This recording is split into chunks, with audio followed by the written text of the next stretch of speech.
ইতিহাসের মধ্যে লিখলেন এবার বেলালকে বলে চাবুক মারো।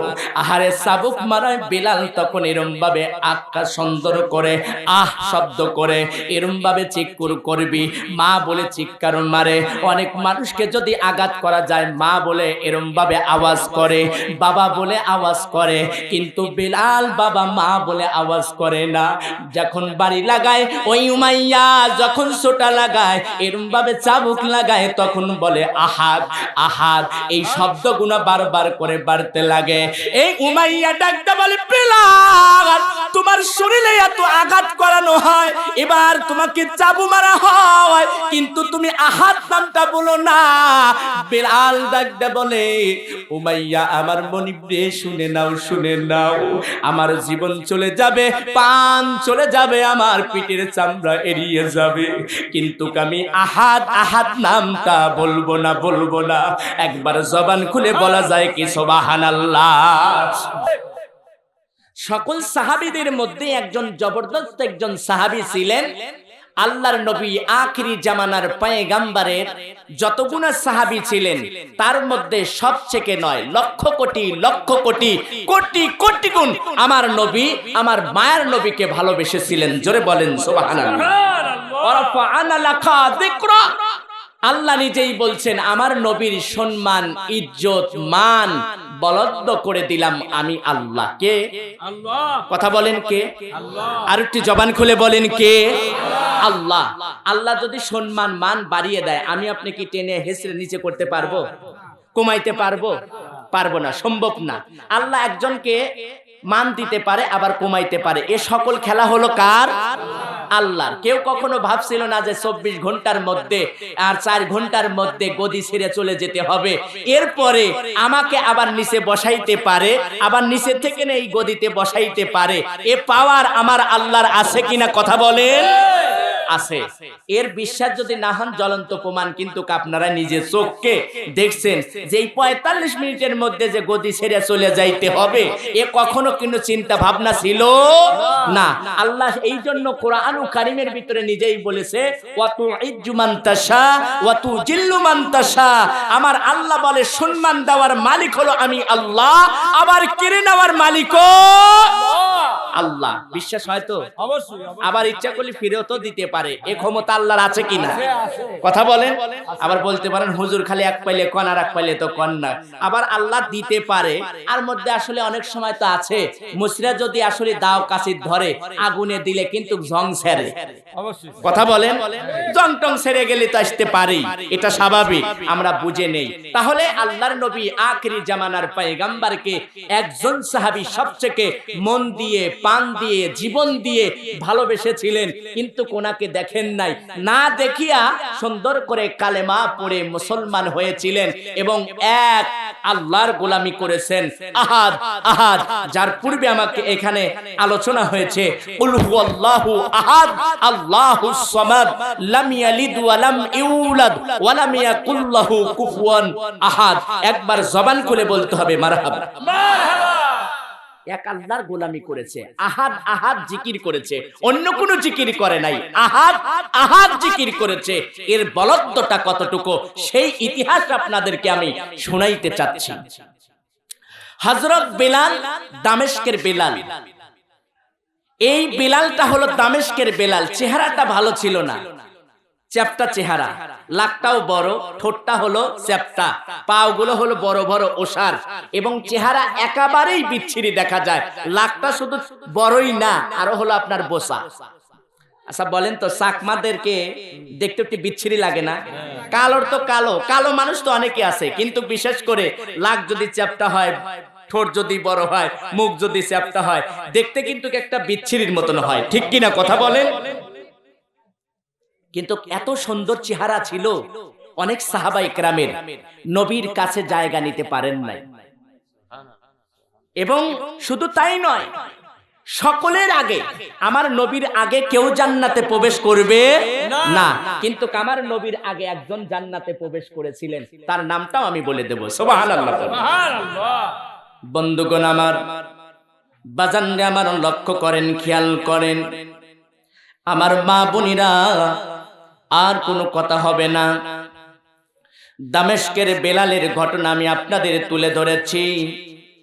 আল্লাহ কোরআন কারীমের ভিতরে জানিয়ে দেন, ইয়া আইয়ুহাল্লাযীনা আমানু আমিনু।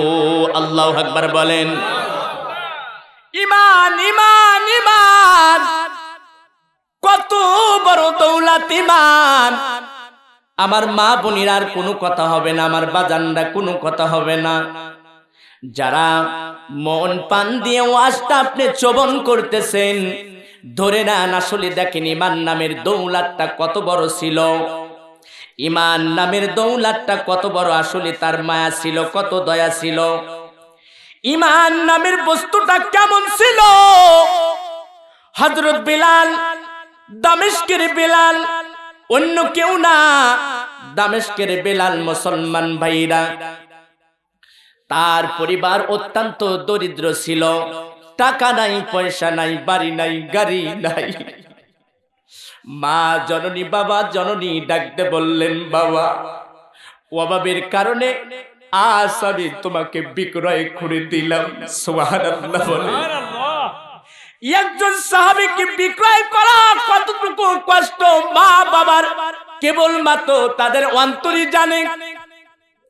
যাদের পিতামাতার অত্যন্ত দরিদ্র, টাকা পয়সা নাই, ভালো মতে দুবেলা ভালো মতে কিছু খাবার খাইতে পারে না, সন্তানদের পরের বাড়িকে কাজ করায়, হাইলা লাগায়। কথা কন, এটা তো এখন নাই, কিন্তু এটা এর পূর্বে তো অনেক ছিল, ঠিক কিনা? কথা বলেন। মানুষ অন্যের বাড়ি কাজ করে, কাজের বিনিময়ে খাবার পেয়েছে, টাকা পায় নাই। কথা কন না কেন? নাকি এই ইতিহাসটা নতুন? এটা পুরাতন ইতিহাস। টাকা পায় নাই, বিনিময়ে পেয়েছে খাবার, খাবার পেয়েছে, কাজ করেছে। হযরত বিলালকে বিক্রয় করে দেওয়া হয়। বাজানরে কেতাবের মধ্যে লেখে 1 নয় 2 নয় 10 থেকে আপনার 20 দিরহাম, অনেক কিতাবের মধ্যে লেখে 50 দিরহাম, অনেক কিতাবে লেখে 100 দিরহাম। এরকম ভাবে দিয়ে সুন্দর করে উমাইয়া কিনে আনে। তখনকার জাজিরাতুল আরবের মধ্যে উমাইয়া বড় জেদি ছিলেন, উমাইয়া বড় রাগান্বিত মানুষ ছিলেন। বাজানে আমার, উমাইর বাড়ি দাস হিসাবে হযরত বিলাল, দামেস্কের বিলাল, তিনি এরকম ভাবে কাজ করতে শুরু করে। কিন্তু একদিন দেখে আকাশ বাতাস যেমন কেমন করে যেন গান গায়, কালেমার গান গায়। হযরত বিলাল চিন্তা করলেন, আমি উমাইয়ের বাড়ি কাজ করি, উমাইয়ের বাড়িতে আমি কাজ করে খাবার খাই, মা বাবা যখন আমাকে সুন্দর করে বিক্রয় করে দিল, উমাইয়া টাকা দ্বারা আমাকে ক্রয় করিয়া তার বাড়ির মধ্যে আমাকে কাজ করায়, আমি উমাইয়ের জন্য আমি সেই বাড়ির হলো চাকর, আমি হলো হেলে, আমি হলাম এরম ভাবে আমি সেই বাড়ির একটা দাস হিসাবে থাকি। হযরত বিলাল সুন্দর করে উটগুনা পালতে লাগলো, তার যে জিনিসপত্র ছিল সুন্দর করে দেখাশোনা শুরু করে দিল। বাজানে আমার, এই কথা কেন বলতে চাচ্ছি, ইতিহাস যদি আপনি না জানেন, কালেমার কত দাম, কোরআনের কত দাম, ঈমানের কত দাম, আপনি আমি কখনো বুঝতে পারবো না। হযরত বিলাল আঙ্গুল দিয়ে দেখাইয়া গেলেন, আমি সুন্দর করে খাবার খাই, সেই উপলক্ষে আমাকে কাজ দিয়েছে। হযরত বিলাল যে টাকা দিয়ে সুন্দর করে ক্রয় করে এনেছে উমাইয়া, উমাইয়ের বাড়িতে কাজ করে খায়। আকাশ বাতাসে একটা কথা ভেসে ওঠে, জাজিরাতুল আরবের মধ্যে আব্দুল্লাহর সন্তান মুহাম্মদ এসেছে। এই মুহাম্মদ বলে কালেমার কথা বলে, কোরআনের কথা বলে। একবার জবান খুলে বলেন সুবহানাল্লাহ। আজকাল পরশু হোক, আসবে রে বিজয়, একদিন আসবে রে বিজয়। কথা বলেন ঠিক কিনা? আজকাল পরশু হোক, আসবে রে বিজয়, একদিন আসবে রে বিজয়। কালেমার সঙ্গীত হাতে নিয়ে বাদার সাগর পাড়ি দিয়ে, কালেমার সঙ্গী হাতে নিয়ে বাদার সাগর পাড়ি দিতে, এগিয়ে যেতে নেই কোনো ভয়, আজকাল পরশু হোক আসবে রে বিজয়, একদিন আসবে রে বিজয়। আল্লাহু আকবার বলেন। চলো গানে আর চলো গানে সকলেকে ডেকে যাই, মারহাবা বলেন। চলো গানে আর চলো গানে সকলেকে ডেকে যাই, এই পৃথিবীর আর কোথায় এই মিছিলের তুলনা নাই, যতই বাধা আসুক না কখনো পিছু হটব না। মারহাবা বলেন। নাকি পালায়া যাব? যতই বাধা আসুক না কখনো পিছু হটব না, আমরা মুজাহিদ কুদব, আজকাল পরশু হোক আসবে রে বিজয়, একদিন আসবে রে বিজয়। চিল্লা বলেন মারহাবা। বন্ধুগণ আমার লক্ষ্য করেন দাদা ভাই, আমার মা বোনেরা লক্ষ্য করেন, দেখেন দামেস্কের বেলাল, আহারে তার জীবনটা কেমন করে পরিচিত করলেন, কেমন করে তার চালাইয়া গেলেন। বাজানে আমার আকাশ বাতাসে একটি শব্দ উঠে আসছে, আব্দুল্লাহর সন্তান মুহাম্মদ কালেমার দাওয়াত দেয়। জাজিরাতুল আরবের সেই ঘন্টার ধ্বনিটা হযরত বেলাল, দামেস্কের বেলালের কানের মধ্যে বেজে উঠল। উমাইয়ার বাড়িতে কাজ করে, ওই গোয়াল ঘরের মধ্যে ওই কামরার মধ্যে বসিয়া বসিয়া ওখান থেকে আকাশের দিকে তাকাইয়া বলে, লা ইলাহা ইল্লাল্লাহু মুহাম্মাদুর রাসূলুল্লাহ। হযরত বেলাল কালেমা পড়ে নিলেন। বেলাল যখন কালেমা পড়লেন, বাজানরে সেই দিন থেকে একটা ইতিহাস চালু হয়ে গেল। যতদিন বেলাল কালেমা পড়েছিল না, ততদিন ওই আপনার ওই গোহাল গড়ার কামরার মধ্যে উটগুলো এরম ভাবে বকরিগুলো আপনার পেশাব পায়খানা করিয়া জড়াইয়া ফেলেছে।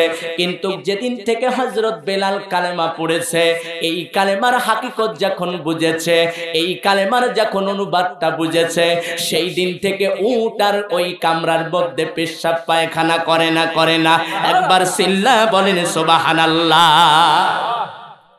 বাজান রে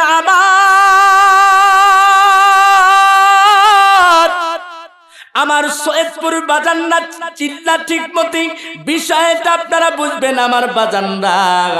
আমার সৈয়দপুরের বাজানরা লক্ষ্য করেন, খেয়াল করেন আমার মা বোনেরা, আমি ইতিহাসটা কেন তুলে ধরলাম, যাতে করে ইতিহাসের মাধ্যম দ্বারা আপনি বুঝতে পারেন আসলে কালেমার কত দাম, কালেমার কত মর্যাদা, ইমানের কত দাম, কোরআনের কত দাম।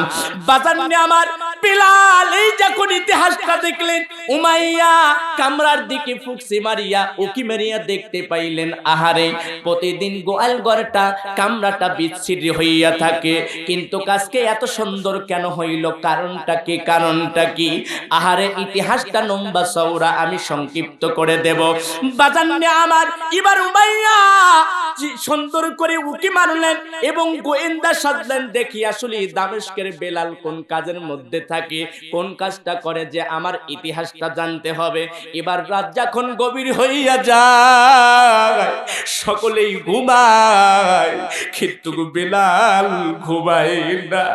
দামেস্কের বেলাল তখন সুন্দর করে উঠিয়া, ইন্নী ওয়াজ্জাহাতু ওয়াজহিয়া লিল্লাযী ফাতারাস সামাওয়াতি ওয়াল আরদা হানিফা ওয়া মা আনা মিনাল মুশরিকিন। দাঁড়াইয়া মালিককে বলে, আল্লাহ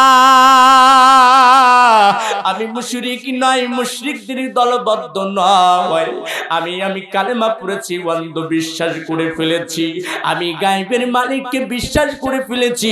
জাজিরাতুল আরবের মানুষ নয়, জাজিরাতুল আরবের মধ্যে আব্দুল্লাহর সন্তান মুহাম্মদ কালেমার দাওয়াতটা দেয়, সেই আমি কালেমাটা পড়েছি রাতের অন্ধকারে।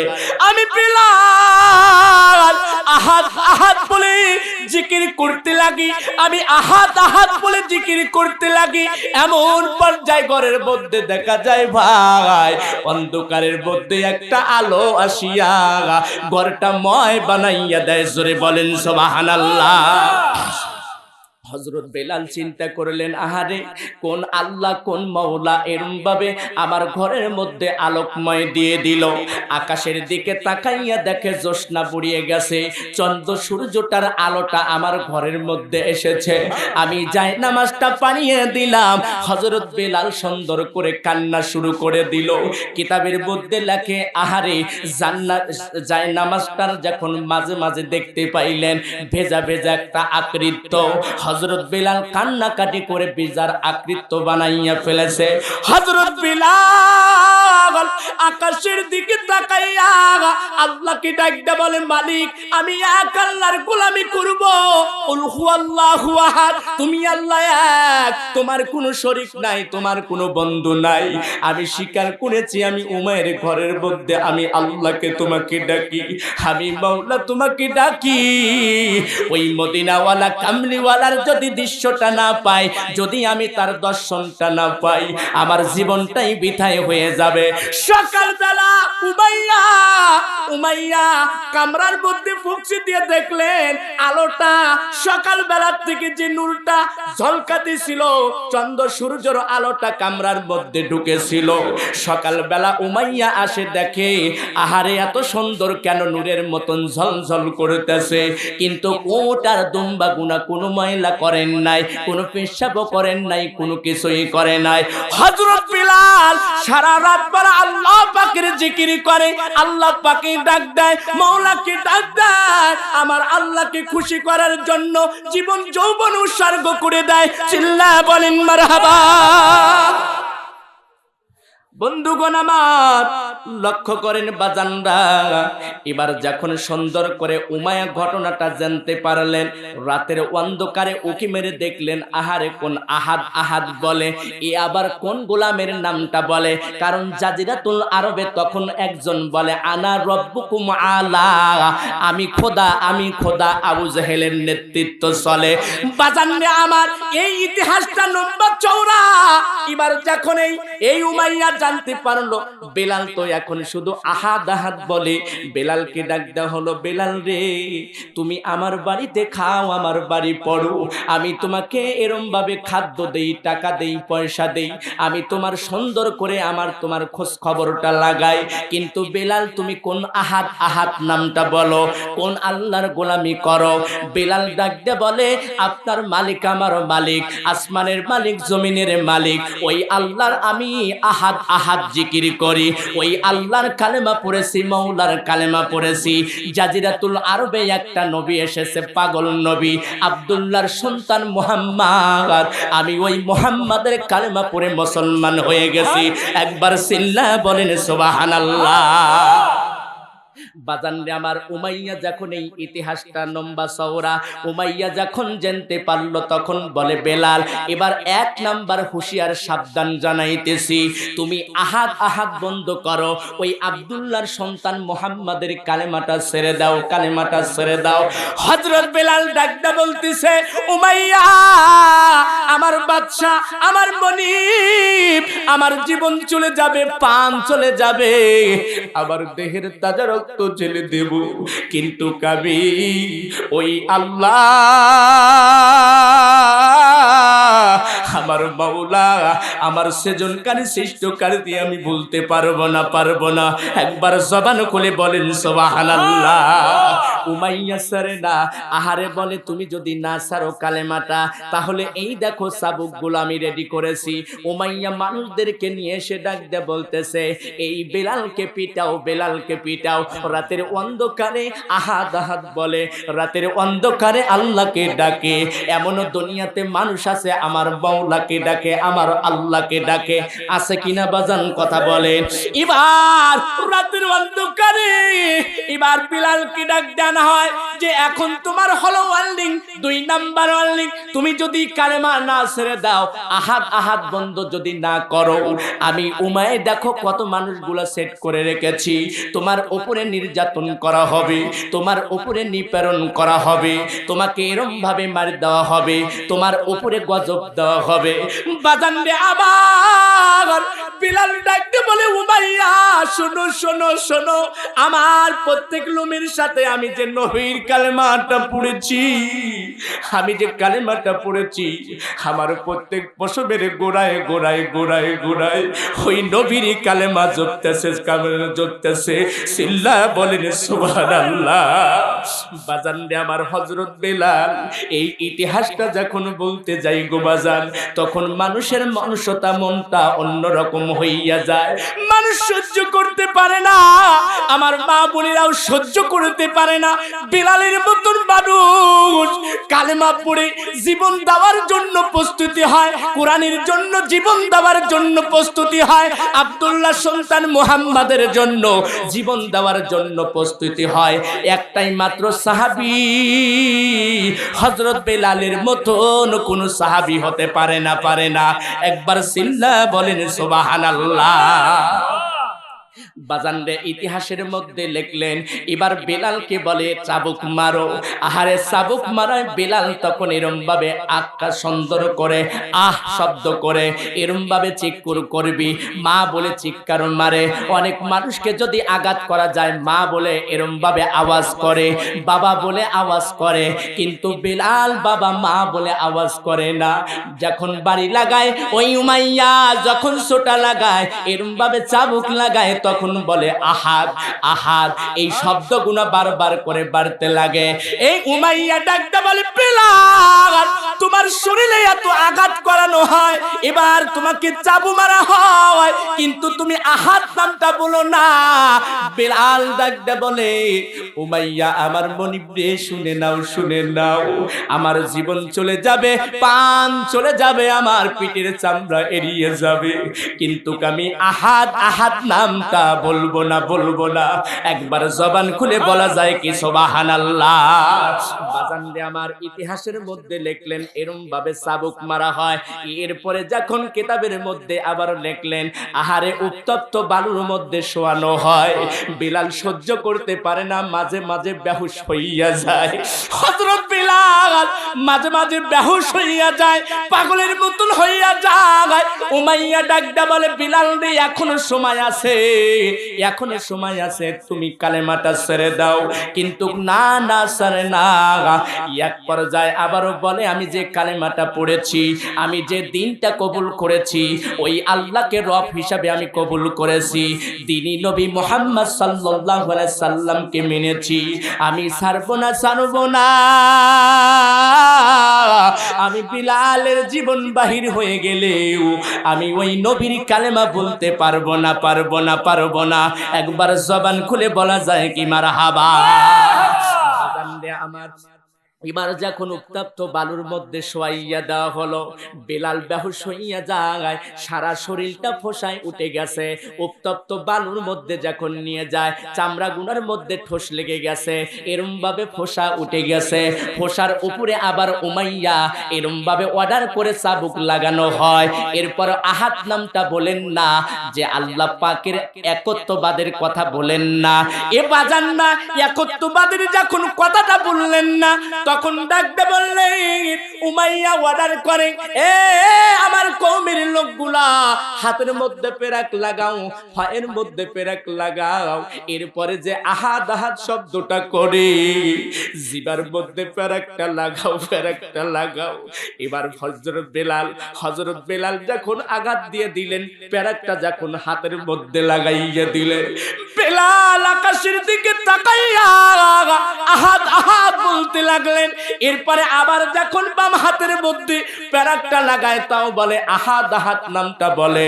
এবার যখন জিহ্বাটা টাইনা বাহির করবেন, বাজান রে আমার হযরত বেলালের হাতও বাঁধলেন, পাও বাঁধলেন।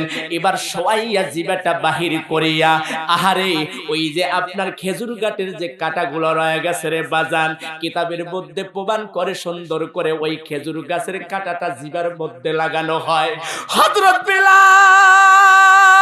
বিলাল আকাশের দিকে তাকাইয়া বলে মালিক আমি কি আর ডাকতে পারবো না, আহাদ আহাদ তো বলতে পারবো না।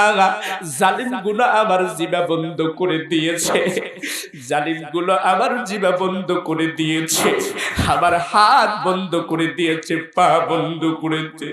আমার আল্লাহ আমি তো রাতের অন্ধকারে তো তোমাকে আহাদ বলে ডাকতে পারবো না, ওগো মালিক আমি তো তোমাকে রব বলে ডাকতে পারবো না, আমার জিবা তো বন্ধ করে দিয়েছে।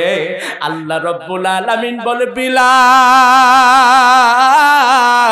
তুমি অন্তর দিয়ে তুমি মুখ দিয়ে তুমি আহাদ বলবা, আর আমি আল্লাহ বসে থাকবো না তোমার অন্তরের মধ্যে কল্পনা জল্পনা করছে, আমি মওলা আমি আল্লাহ তোমার কল্পনা জল্পনা কবুল করে নিয়েছি। একবার জবান খুলে বলেন না সুবহানাল্লাহ। ওয়া মিনান নাসি মাইয়াকুলু কুলু ওয়া মিনান নাসি মাইয়াকুলু আমান্না আমান্না আমান্না বিল্লাহি ওয়া বিল ইয়াউমিল আখিরি ওয়া মা হুম বিমুমিনিন।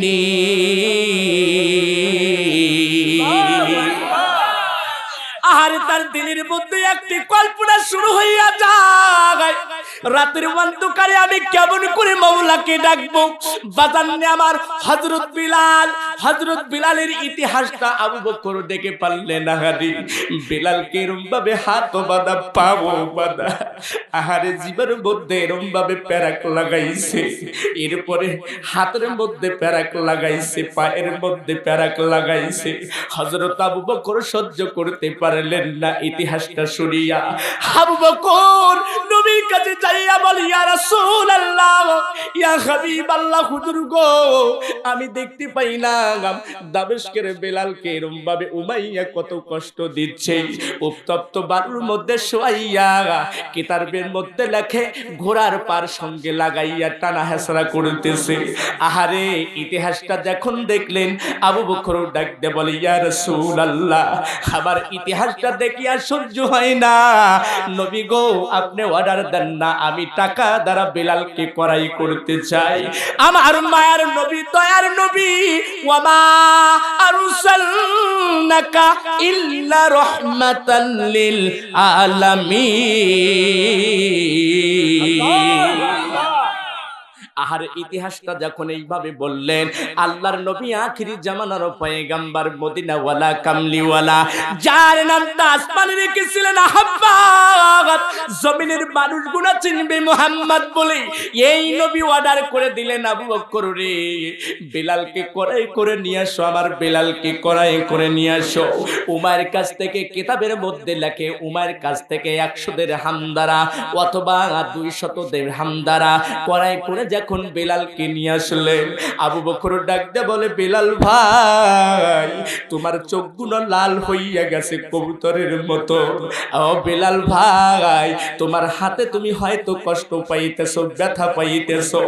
বেলাল ডাক দিয়ে বলে আবু বকর ভাই আমার আর দুঃখ নাই, আমার আর কষ্ট নাই, কেননা আমি মদিনাওয়ালা কামলিওয়ালা কাউসারওয়ালার সঙ্গে আমার দিদার হচ্ছে।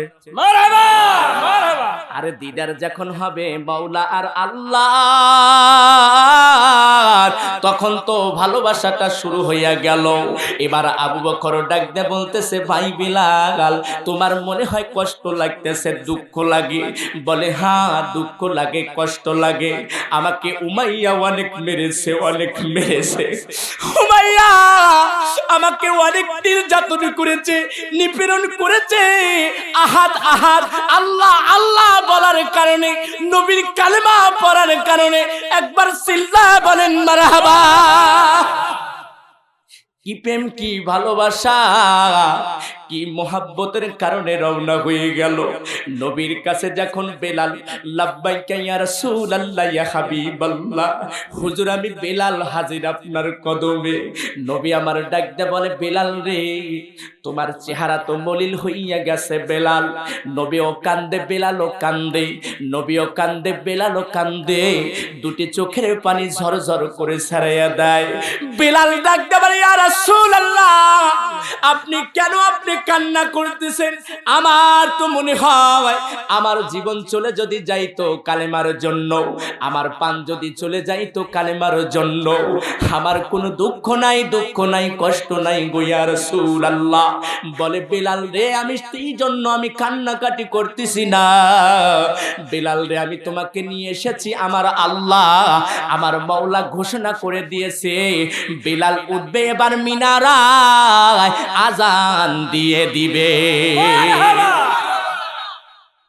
নবী কান্দে, বেলালও কান্দে। বেলাল ডাকতে বলে ইয়া রাসূলুল্লাহ, আমি কেমন করে আজান দেব, আমার জিবার মধ্যে প্যারাক লাগাইছে, আমার জিবার মধ্যে যখন প্যারাক লাগাইছে আমি তো সহ্য করতে পারি নাই, আমি কেমন করে আজান দেব ইয়া রাসূলুল্লাহ ইয়া হাবিবাল্লাহ। আবু বকর ওমর সুন্দর করে যখন অর্ডার করে দিলেন, আহারে আজান দিলেন, ইতিহাসটা লম্বা চওড়া। আজান দেওয়ার পরে আশহাদুর কাছে আশহাদু কয়, এবার সুন্দর করে আবু বকর ডাকতে বলতেছে ইয়া রাসূলুল্লাহ, মদিনার মানুষগুলো, আশেপাশের মানুষগুলো তো চিন্তা করবে বেলাল আজানে ভুল করতেছে, এই আজানটা ভুলের করার কারণে গবেষণা শুরু হয়ে যাবে, এরকম ভাবে তার দুর্নামটা শুরু হইয়া যাবে। নবী আমার ডাকতে বলে আবু বকর রে, শোনো শোনো, আমার বেলাল যদি আজান না দেয় আমার আল্লাহ শুভে সাদেক এরকম ভাবে সূর্য ওঠায় যাবে কি সুবহানাল্লাহ।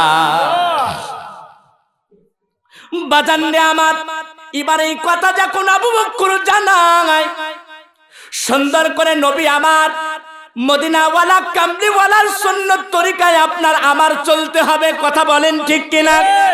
সেই মদিনাওয়ালা কামলিওয়ালা ডাকতে বলে আবু বকর রে, কেন বেলালকে আজান দেওয়ার জন্য বলছি তোমরা শুনবা। আবু বকর বলে ইয়া রাসূলুল্লাহ ইয়া হাবিবাল্লাহ, আমরা শুনবো বলেন না।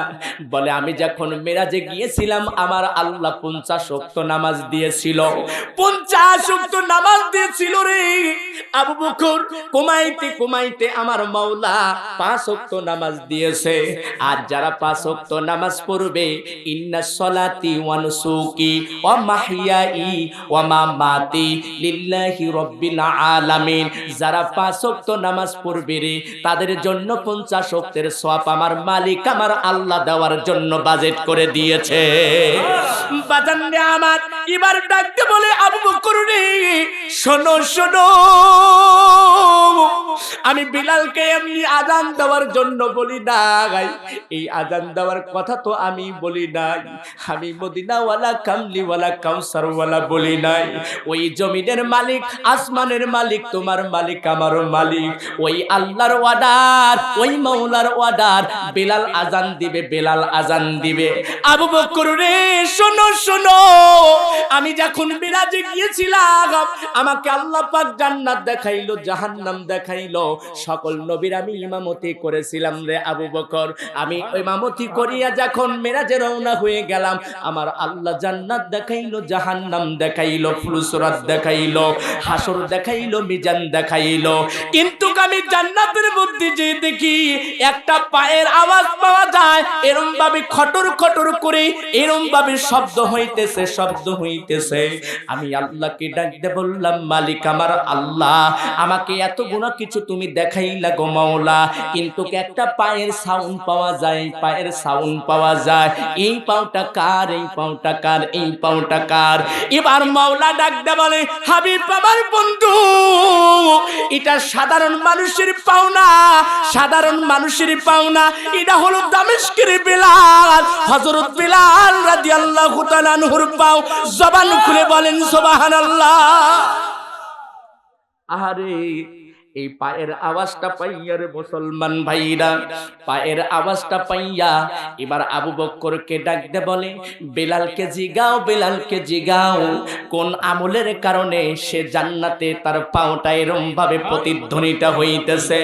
নবী আমার ডাকতে বলে, বেলাল, বেলাল রে তুমি কোন আমলটা করো, তুমি কোন আল্লাহর গোলামি করো, কোন আমলটা তুমি বাড়তি করো, তোমার পায়ের আওয়াজটা জান্নাতের মধ্যে আমি পাইলাম গো বেলাল, বলো না, বলো না। হযরত বেলাল রাদিয়াল্লাহু তাআলা আনহু ডাক দিয়ে বলতেছে, ইয়া রাসূলুল্লাহ, আমার তেমন কোনো আমল নাই, তবে আমার কোনো আমল নাই। আপনি যেমন করে নামাজ আদায় করেন আমিও তেমন করে নামাজ আদায় করি। আপনি যেমন করে জিকির করেন আমিও তেমন করেই জিকির করি। আপনি যেমন করে দান সদকা করেন ইয়া রাসূলুল্লাহ, আমিও তেমন করে দান সদকা করি। কিন্তু আমি একটা বাড়তি আমলের মধ্যে, আমার যখন ওযু থাকে না আমি আবারও পবিত্র অর্জন করার জন্য ওযু করি। একবার জবান খুলে বলেন সুবহানাল্লাহ। বিলাল কি ডাকতে বলে, বিলাল রে, তোমার এই আমলের কারণে আমার রব আমার আল্লাহ জান্নাতের মধ্যে তোমার কদমের আওয়াজটা আমার মাওলা লিখিতবদ্ধ করে দিয়েছে। একবার জবান খুলে বলেন আল্লাহু আকবার। বাজান রে আমার, সুন্দর করে যখন এই ইতিহাসটা দেখলেন আবু বকর খামোশ হইয়া গেলেন। আবু বকর ডাক দিয়ে বলে, বিলালের সম্বন্ধে তো জানি না গো, আমরা এত বড় জবরদস্ত একজন সাহাবী, তারপরও বিলাল এত কষ্ট করে, বিলাল এত নির্যাতন নিপীড়ন সইয়া আপনার জায়গা করে নিয়েছে অন্তরে অন্তরে অন্তরে। নবী আমার ডাক দিয়ে বলে, আবু বকর রে, ভালো করে শুনে রাখো, এই বিলালের শুধু এইটাই নয় রে প্রেম, এইটাই তার ভালোবাসা নাই, এইটাই তার মোহাব্বত নয়। এবার যখন ধীরে ধীরে আজান শুরু করে দিলেন মদিনাতে, আহারে দলে দলে মানুষগুলো মসজিদে চইলা আসলো। আজ আমাদের গ্রামেও আজান হয়, মহল্লাতেও আজান হয়, ওই আজান ঠিকই আছে, কিন্তু দলে দলে মুসলমান মসজিদে যায় না। এ বাজান, বিলাল কোন আজান দিয়েছিল? ওই আজানটা, বিলালের আজানটা যারা রুহানি জগতে কানে শুনেছে রে, ওই মানুষটাও হজে যায়, ওই মানুষটাও হজে যায়। আবার শয়তানের ধ্বনিটার কারণেও মানুষটা হজে যায়। হাজি কিন্তু দুই প্রকার, একটা হলো আল্লাহ পাকের ডাকের হাজি, আর একটা হলো শয়তানের ডাকে হাজি। এ বাজানদা, এইভাবে যখন যায়, যাওয়ার সঙ্গে সঙ্গে ইতিহাসের মধ্যে পড়ে দেখলাম হযরত বিলালকে ডাক দেয়া বলে, বিলাল রে, তুমি যদি আজান না দাও মদিনার মানুষের ঘুম ভাঙে না, তুমি যদি আজান না দাও পাখিরাও আর গান গায় না, এই তুমি যদি আজান না দাও দলে দলে মুরব্বি ইকরাম মসজিদের দিকে আসে না। হঠাৎ করে আমার নবী মদিনাওয়ালা কামলিওয়ালা কাউসারওয়ালা, কুল্লু নাফসিন যায়িকাতুল মাউত ক্বালু, আল্লাহু আকবার বলেন, قالوا إنا لله وإنا إليه راجعون। আহারে, জীবন যখন চলে যায়, পান পাখিটা যখন চলে যায়, নবী ইয়া রাসূলুল্লাহ ইয়া হাবিবাল্লাহ, হুজুর যখন চলে গেলেন, অপাত গ্রহণ করলেন। আসলে মানুষ মরে না বাজান রে আমার, আমার নবীও কিন্তু মরেন নাই, উনি অপাত গ্রহণ করেছেন, উনি জীবিত, উনি এখনো জীবিত, এখনো জীবিত। মানুষ কখনো মরে না, মানুষের স্থান পরিবর্তন করে। আমার আল্লাহ আবার মানুষকে জীবিত বানাইবে রে মুসলমান ভাইরা, আমার মা বোনেরা লক্ষ্য করো, খেয়াল করো। এবার ইতিহাসের মধ্যে আরো পড়ে দেখলাম বাজার, সুন্দর করে যখন নবী আমার চলে যায়, হযরত বেলাল আজান সর্বপ্রথমটা দিয়ে, আহারে ওই সময়টা ছিল আসরের আজান, আহারে আসরের আজানটা দিয়ে হযরত বেলাল দামেস্কের দিকে রওনা হইয়া গেল। মদিনার মানুষগুলা বলতেছে, বেলাল তুমিও যাও না কেন, তুমি চলে যাও? বলে যে মদিনাতে নবী নাই, আমি বেলাল আর মদিনাতে থাকবো না। এবার সুন্দর করে বেলাল দামেস্কের দিকে রওনা হয়ে গেল। বিলাল দামেস্কের দিকে চলে যায়, ঠিক পুনরায় ভাবে আবার মদিনাতে পাখিরাও গান গায় না। আহারে, একটা উট ছিল নবীর, সেই উটটার নাম হলো কাসুমা। আহারে, নবীজি যাওয়ার কারণে আহারে এই উটটাও আর খাদ্য খায় না। কিতাবের মধ্যে লিখেছে 40 দিন পর্যন্ত খাদ্য খায় না। আহারে, একটা উটও সেই নবীর সঙ্গে প্রেম করেছিল, আহারে গাছপালাও নবীর সঙ্গে প্রেম করেছিল। আমি আপনি কোন মাওলার সঙ্গে প্রেম করলাম, কোন নবীর সঙ্গে প্রেম করলাম, এখনো নামাজ ধরতে পারলাম না, এখনো নামাজ ধরতে পারলাম না। তাহলে মনে রাখো প্রেম এখনো হয় না। যদি এইভাবে মারা যাই তাহলে বলো আমার তোমার ঠিকানা কোন জায়গা হয়ে যাবে? এ মুসলমান ভাইরা, হযরত বিলাল দামেস্কে যায়, দামেস্কে যাইয়া নবী আমার রওজা মুবারক থেকে স্বপ্নে যোগে বেলালকে দেখায়, বেলাল রে দিনের জন্য এত কষ্ট করলি, এত দুঃখ সইলি, এ বেলাল আমি যখন দুনিয়া থেকে চলে গেলাম আমি দামেস্কের বেলালের কাছে স্বপ্ন লাগাইতেছি মদিনাতে আমি রওজা মুবারক আর রওজা মুবারক রাখিয়া তুই বেলাল দামেস্কে ঘুমাও। কেমন করে ঘুমাও রে বেলাল?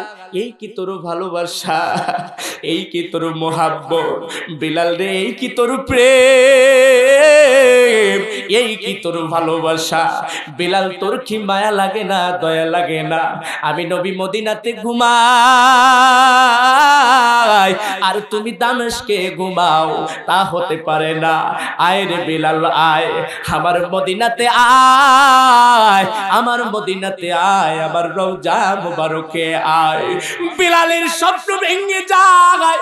বিলাল কিতাবের মধ্যে লেখে বিলালের পায়ে জুতা ছিল না, পেটে খাবার ছিল না, আহারে অল্প খাবারের মধ্যে থেকেই তিনি সুন্দর করে জুতা পরিধান না করিয়া, জুতাও নাই, খালি পায়ে সুন্দর করে বেলাল দামেস্কে থেকে রওনা হইয়া গেল, সিরিয়া থেকে রওনা হয়ে গেল। হাঁটি হাঁটি পা পা করে চলে আসলেন হলো নবীর রওজা মুবারকের কাছে। নবীর রওজা মুবারকের কাছে আসিয়া রওজা মুবারকটা জড়াইয়া ধরিয়া বলি, ইয়া রাসূলুল্লাহ, ইয়া হাবিবাল্লাহ, বুজুর্গ, ইয়া রাসূলুল্লাহ, আমি বেলাল দামেস্কে থাকতে পারলাম না। নবী গো, যে নবী স্বপ্নে যোগে আমাকে ডাকে বিলাল আয় আয় আয় আয়, এ বেলাল আর দামেস্কে ঘুমাস না, মদিনাতে আসিয়া আমার রওজা মুবারকে সালাম জানা। মদিনাতে আবারও বেলাল আজান দে, আজান দে, আজান দে। আবু বকর ডাকতে বলতেছে, বেলাল বুঝে এসেছে রে, বেলাল বুঝে এসেছে।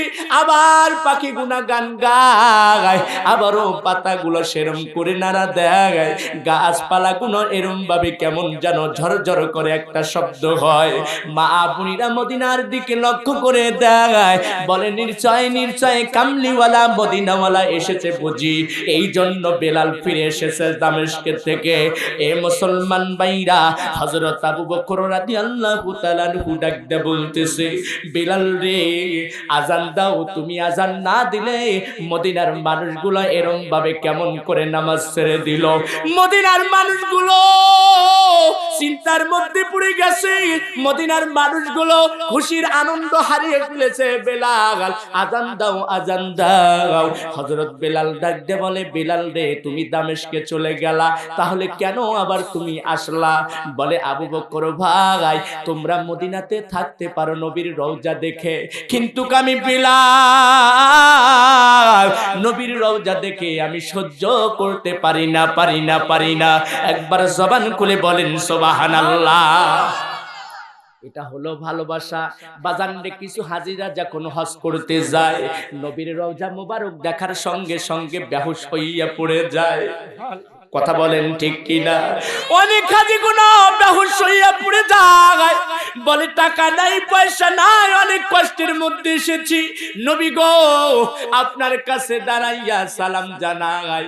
ওখানকার পুলিশগুলো, ওখান গুনার সাংবাদিক গুলো এরপরে আর কখনো মদিনাওয়ালা, কামলিওয়ালা, কাউসারওয়ালা ফিরে আসবে না। বলে, আমি বিলাল তাহলে আজান দিব না, আজান দিব না। আবু বকর ডাকতে বলে, হাসান হুসাইনকে ডাক দাও। হাসান হুসাইনের চেহারা যদি বিলাল দেখে, তাহলে নবীর চেহারার সাথে সাদৃশ্য ছিল হাসান হুসাইনের চেহারা। আহারে ওই চেহারা দেখে নবীর কথাকে রাখিয়া বিলাল আজান দিবে। হাসান হুসাইন ডাকতে বলে, নবীর সাহাবী রে আজান দাও, আজান দাও। মদিনার দেখো পাখি পাখিগুনা খাওয়া বন্ধ করে দিয়েছে, মদিনার পশুগুনা খাওয়া বন্ধ করে দিয়েছে। হযরত বিলাল মিনারাতে উঠে আল্লাহু আকবার, ইয়াং জেনারেশনদের তাদেরকে টাকা দিতে হবে, কিন্তু হ্যাঁ হিসাবও নিতে হবে। তাই বলে এমনি খালি দেওয়া যাবে না, তাদের বই খাতা কেনার জন্য, প্রাইভেট বিল দেওয়ার জন্য। এখনকার ইয়ং জেনারেশনটা অন্যরকম, যার কারণে এরা যদিও নামাজ কালাম না পড়ে আপাতত সারা রাত ভরা এই পাবজি, তারপরে ঠেলাজি, তারপরে আপনার ইউটিউব, তারপরে ফেসবুক, ইন্টারনেট গাড়তে গাড়তে এদের চোখ অন্ধ করে ফেলাইতেছে, ঠিক কিনা? ফেসবুকের মধ্যে দেখা যায় অনেকজন এরকম ভাবে পাগল হয়ে গেছে। গত 2 মাস আগে দেখেছি একটা ছেলে পাগল হয়ে গেছে ফেসবুক গাইতে গাইতে, মানে এমন পর্যায়ে 24 ঘন্টা খালি গাড়ছেই, গাড়তে গাড়তে গাড়তে গাড়তে ব্রেনটা লো হয়ে গেছে। দিয়ে আল্লাহ পাক চাবিটা ঘুরাইয়া দিছে, এখন শুধু খালি ওই হাত এবারে দিয়েই খালি বহরে, আর এবারে দিয়ে অল টাইম সের কাজই হেই। গত 3 দিন আগে একটা নিউজ, সন্তান মাকে মাইরা ফ্রিজের মধ্যে রেখে দিয়েছে ঢাকা শহরে, এই গত 2 দিন আগে রেখে দিয়েছে ডিপ ফ্রিজের মধ্যে। এই যে ইতিহাসটা মনে হয় জানে, যারা ইন্টারনেট মানে দেখেছে তারা জানে। এই রাখার পরে সাংবাদিকরা এসেছে, বলতেছে, তথ্য নিচ্ছে যে আসলে একে মারছে কে, বলে যে ডাকাতরা এসেছিল, ডাকাতরা আসা এরকম ভাবে আমার মাকে মারছে। কিন্তু আসলে একটা কথা আছে না, চোরের মন পুলিশ পুলিশ। যখন এই কথা বলছে, বড় বড় বিল্ডিং, বড় বড় তো আসলে বড় লোকের ধনীদের ব্যক্তির সিসি ক্যামেরা থাকে, সিসি ক্যামেরা চালু করে দেখে যে সন্তান কুড়াল দিয়া এরকম ভাবে গাড়ের পুর মেরেছে, তারপরে মাজার পুর একটা কোপ লাগায় দিছে, তারপরে ফ্রিজের মধ্যে ভইরা আনন্দ করতেছে বাহির দিয়া, দেখছেন? এই জন্য সন্তানও কিন্তু অনেক প্রকারের হয়, কথা বলেন। এই জন্য আসলে তোমরা ভালোর দিকে আসো, খারাপের দিকে যেও না। মোবাইল ছেড়ে দাও, দিনের দিকে আসো, নামাজের দিকে আসো, কোরআনের পথে এসো, কোরআনের সৈনিক হও, বন্ধু হও, তাহলে মরলেই শান্তি, কথা বলেন ঠিক কিনা? ইমানের পথে অবিচল থেকে আমার মরণ যেন হয়, তোমারই কাছে করি গো মিনতি, তোমারই কাছে করি গো মিনতি, ও গো রহিম রহমান, ইমানের পথে অবিচল থেকে আমার মরণ যেন হয়, ঠিক কিনা কথা বলেন?